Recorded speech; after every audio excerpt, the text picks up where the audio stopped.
आस्ट्रोलॉजर वास्तविक डॉक्टर महेश्वर द्विवेदी। आज आम जाना मासिक राशिफल सेप्टेम्बर मासर राशिफल कौन अच्छे। मेष राशि प्रत्येक राशि गोचर फल आम जाना ये आज आम जाना प्रथम राशि मेष राशि। मेष राशि आप जो मानकर मेष राशि से गोचर फल माने लग्न नहीं कि गोचर फल आपको कहूँ से गोचर फल कौन अच्छी सेप्टेम्बर मासर। सेप्टेम्बर मासर ये देखूँ खातार देखा सेप्टेम्बर मासर ग्रह स्थिति कौन अच्छी।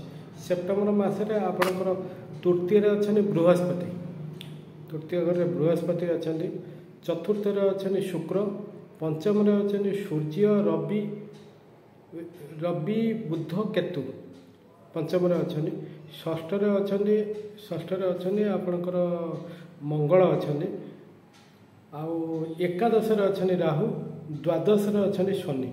मु आपको आज कहबी आपणकर क्यारियर केमती रहिबो, शिक्षा केमती रहिबो, लव लाइफ केमती रहिबो मु एटा आज कहूँ। आपण साधारणतः शिक्षा जेहेतु पंचम घर होची शिक्षा घर, शिक्षा रे रवि बुध केतु जोग होइछि एटा आपणकर सेप्टेम्बर 17 टू बहुत भल पड़िबो, भल स्थिति अच्छी।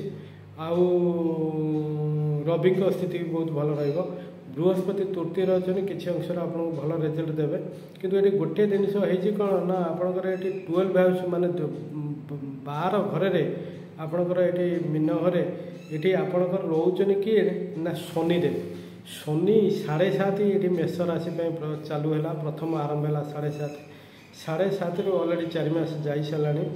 ये शनि दशा मेष राशि की पड़ी, मेष राशि की शनि दशा पड़ू विभिन्न प्रकार सिचुएशन तैयारी करिवो, बहुत प्रकार डिस्टर्बेंस तैयारी करिवो, काम रे अवहेला तैयारी करिवो, काम रे डिप्रेशन आसीबो, काम टेंशन एक्सेस दबो, विभिन्न प्रकार सिचुएशन आसीबो। सेति पई आपण कोन करिवे ना एटा होची गोचर फल। आर एक्चुअली जातक रे शनि को उच्च घरे अछंती कि को निजस्व घरे अछंती कि को स्थिति रे अछंती सेटा देखिया पई आपण महादशा कसिया पड़ो।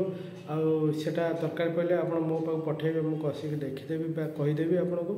किंतु बर्तमान शनिर रिमेडी आपन कौन करा पड़ो ना सर्वनिम्न आपणकर 7 पाली शनिवार आप आमिष खाइबेनि, महादेव को दर्शन करूँ, महादेव को जल मिशा क्षीर अर्पण करूँ। आपणकर लग्न राशि गोत्र ये सब ना कहीकि शनिदेवकर ना शनिदेव आपण राशि तेल गोटे दीप जालिबे, सेटा ओस्त गछ मूल जाले चलो ना शनि मंदिर चलिए, सेटा माटीर दीपा होता भल। ये करूँ आपंकर बहुत भल फल।